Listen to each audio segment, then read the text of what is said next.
Welcome back, students. We will be carrying forward the chapter, and today we will be discussing about the structure of nephron. So, you can have a close look at this diagram. I have labeled it a bit for my own convenience, and you can take help of it. Fine, let us start. So beta, we know very well that nephron is the smallest unit of kidney, smallest cell present in kidney. Look, this is a nephron structure.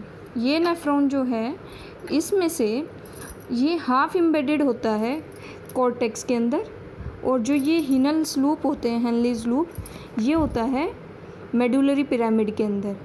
ठीक है, और अब हम discuss करते हैं इसको, detail में थोड़ा डिस्कस करेंगे. तो बेटा बात करते हैं कि किडनी के पास क्या आएगा, इम्प्योर ब्लड आएगा. इम्प्योर ब्लड आएगा एफरेंट एट्रियोल के साथ. दो एट्रियोल्स प्रेजेंट हैं, ब्लड वेसल्स प्रेजेंट हैं. एक का नाम है एफरेंट, दूसरे का नाम है efferent. You can see over here. Efferent arteriole में ब्लड आएगा और यहाँ एक हाईली कोइल्ड स्ट्रक्चर है जिसको बोलते हैं ग्लोमेरुलस. क्या बोलेंगे? ग्लोमेरुलस. इस ग्लोमेरुलस के चारों तरफ एक जो बो शेप्ड स्ट्रक्चर होता है जिसको बोलते हैं बोमन्स कैप्सूल. ये बोमन्स कैप्सूल जो है हाईली कॉन्वुलेटेड होता है आगे चलने पे, जिसको बोलते हैं हम प्रोक्सिमल कॉन्वुलेटेड ट्यूब्यूल. बेटा ध्यान देने वाली बात ये है कि प्रोक्सिमल यानी कि प्रॉक्सिमिटी, पास में, बोमन्स कैप्सूल के पास में, तो जहाँ कॉन्वुलेशंस हैं, हाईली कोइलिंग है, उसको बोलेंगे प्रोक्सिमल कॉन्वुलेटेड ट्यूब्यूल. इसी तरह से ये जो ट्यूब्यूल है ये आगे चल के एक hairpin shape like structure बनाता है जिसको बोलते हैं हेनलीज लूप. क्या बोलेंगे? Henle's loop. ये हेनलीज लूप जो है बेटा, इसमें दो पार्ट्स होते हैं. एक होते हैं डिसेंडिंग लूप, ऊपर से नीचे आना is descending limb of loop of Henle, and this is known as the ascending loop, क्योंकि ये नीचे से ऊपर की तरफ जा रही है. ठीक है, इंक्रीज हो रही है हाइट में. अब जो ये असेंडिंग लूप है, लिम्ब है हेनलीज लूप का, ये दोबारा से हाईली कॉन्वुलेटेड होती है और इस पोर्शन को कहते हैं डिस्टल कॉन्वुलेटेड ट्यूब्यूल. डिस्टल यानी कि दूर का, दूरी पे जो मौजूद है, तो this is known as distal convoluted tubule. और ये ट्यूब्यूल किस में खुलता है? ये ट्यूब्यूल खुलता है एक कलेक्टिंग डक्ट में. यहाँ तक क्लियर है? अब देखिए, एफरेंट आर्ट्रियोल जो है वो किडनी के अंदर ब्लड लेके आता है. इफ्रेंट एट्रियोल जो इस ग्लोमेरुलस से ब्लड को दूर लेके जाता है. ठीक है, क्या होता है बेटा, ये जो यहाँ से ब्लड एंटर करता है, कैपिलरीज़ के होने की वजह से यहाँ प्रेशर क्रिएट होता है और 3 लेयर्स के थ्रू ब्लड जो है फिल्टर होके नीचे की तरफ आता है, बोमन्स कैप्सूल की तरफ. ठीक, अब देखिए, जो ब्लड प्योरीफाई हुआ है या जो ब्लड फिल्टर हुआ है, उसमें जो ये बोमन्स कैप्सूल है ना, इसमें इतने फाइन सेल्स होते हैं, इंट्रिकेट सेल्स, यानी कि फाइन डिज़ाइन ऑफ सेल्स जिनको पोडोसाइट्स बोलते हैं, वो सेल्स प्रेजेंट होती हैं. उसके थ्रू ब्लड क्रॉस करता है, जैसे दो सेल्स के बीच की जो स्पेस होगी उसके थ्रू ब्लड क्रॉस करेगा. और ये इतना फाइन तरीके से फिल्ट्रेशन होता है कि सिर्फ प्रोटीन्स जो हैं वो एंटर नहीं कर पाते बोमन कैप्सूल के अंदर, और कहाँ रह जाते हैं, प्लाज्मा के बाकी का जो भी कॉन्स्टिट्यूएंट्स हैं वो सब जो है रिटेन रह जाते हैं ब्लड के अंदर. सिर्फ प्रोटीन्स ऐसे हैं जो दोबारा से क्रॉस नहीं कर पाते. अभी डिटेल में स्टडी करते हैं. The renal tubule begins with a double-walled cup-like structure called Bowman's capsule, which encloses the glomerulus. Glomerulus, along with Bowman's capsule, is called the Malpighian body or renal corpuscle. Bowman's capsule with the glomerulus is known as the renal corpuscle or Malpighian tubule. body. Fine. The tubule continues further to form a highly coiled network, proximal convoluted tubule. We already discussed it. A hairpin-shaped Henle's loop is the part of the tubule which has an ending descending and an ascending limb.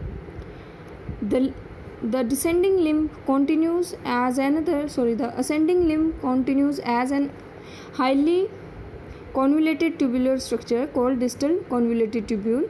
The DCTs of many neurons open into a straight tube called collecting duct, many of which converge and fall into the renal pelvis through medullary pyramids in the calyces.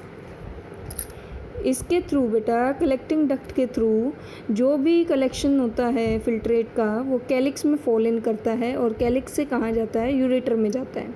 कहाँ जाएगा, ureter में जाएगा. इसकी मैं आपको एक image forward करूँगी group पे, आप उसको देखिएगा, आपको आसानी से समझ आ जाएगा.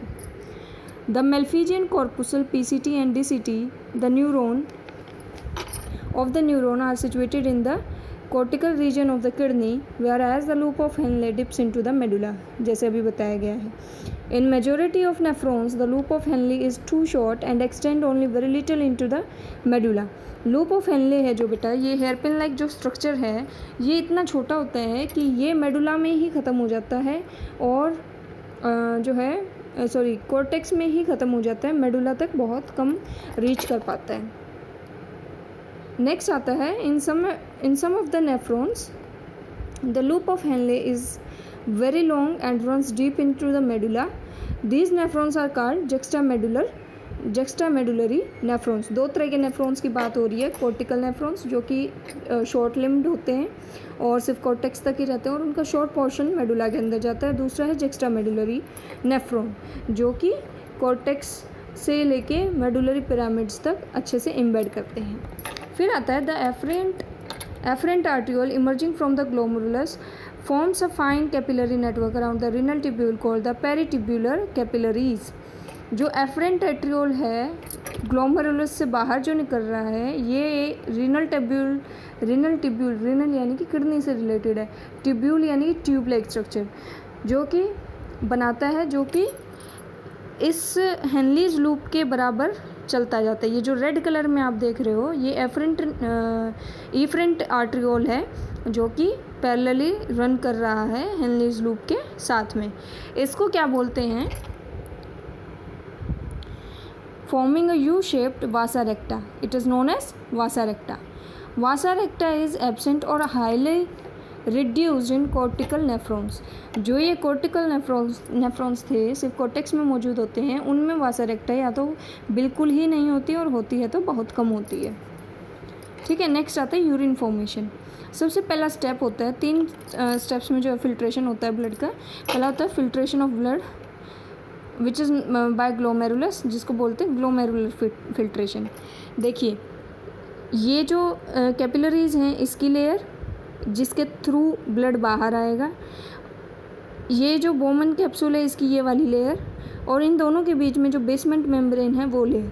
इन 3 लेयर्स के थ्रू ब्लड फिल्टर होता है. इस फिल्ट्रेशन को क्या बोलते हैं, ग्लोमेरुलर फिल्ट्रेशन बोलते हैं. और ये जो है ऑन एन एवरेज 1100 से 1200 ml ब्लड फिल्टर करता है किडनी पर मिनट, जिसमें कि 1/5 of blood pumped out by each ventricle of heart की वॉल्यूम है ये. एक किडनी 1 मिनट में इतना ml ब्लड फिल्टर करती है जो कि 1/5 ब्लड है वेंट्रिकल का. अब आप मुझे ये बताएंगे कि 1 मिनट में एक वेंट्रिकल कितना ब्लड फिल्टर करेगा.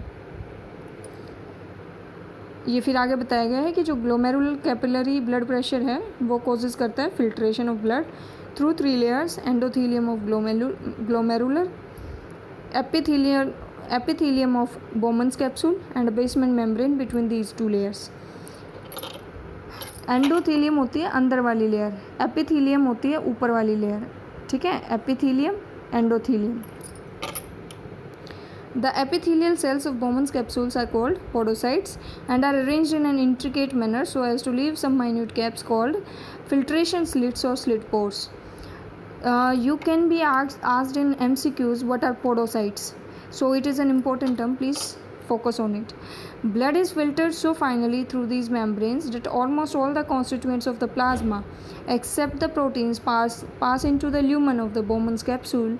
Therefore it is considered a process of ultrafiltration. जितना भी कॉन्स्टिट्यूएंट है प्लाज्मा का वो सभी पास कर जाता है ल्यूमेन ऑफ बोमन कैप्सूल में. ल्यूमेन मीन्स कैविटी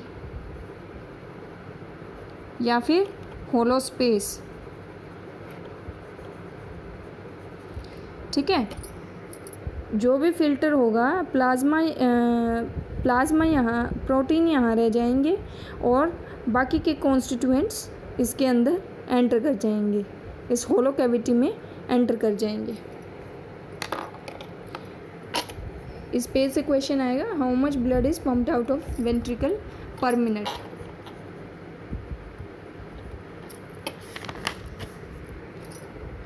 नेक्स्ट आता है the amount of filtrate formed by the kidneys पर minute is called glomerular filtration rate, GFR.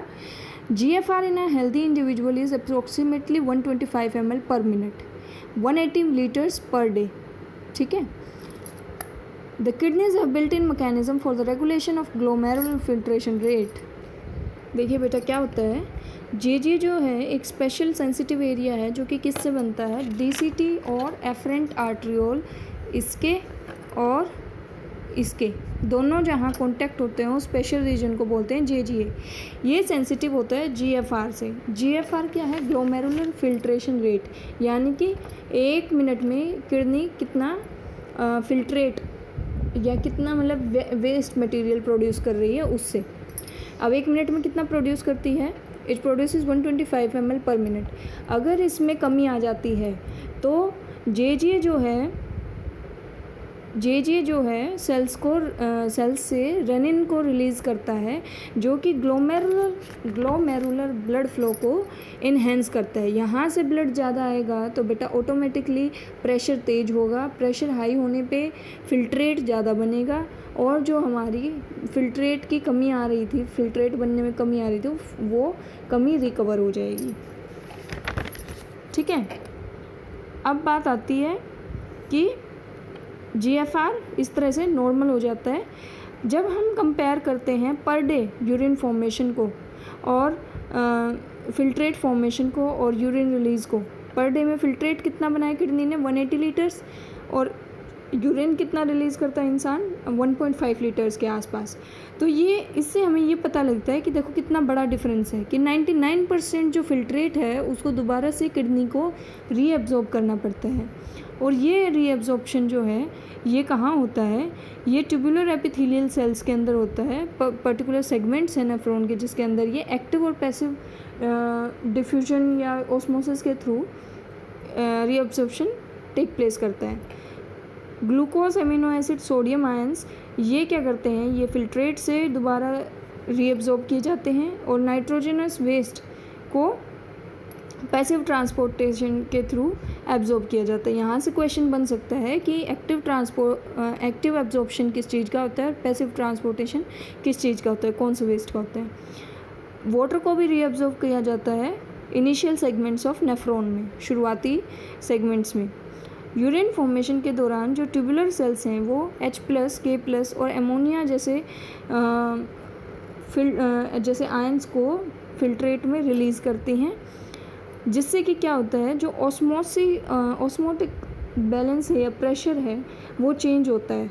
और इस ऑस्मोटिक प्रेशर के चेंज होने के कारण, आयनिक कंसंट्रेशन के चेंज होने के कारण जो है बॉडी में रीअब्जॉर्प्शन और जो है release of urine that is form, ये सब टेक प्लेस करता है.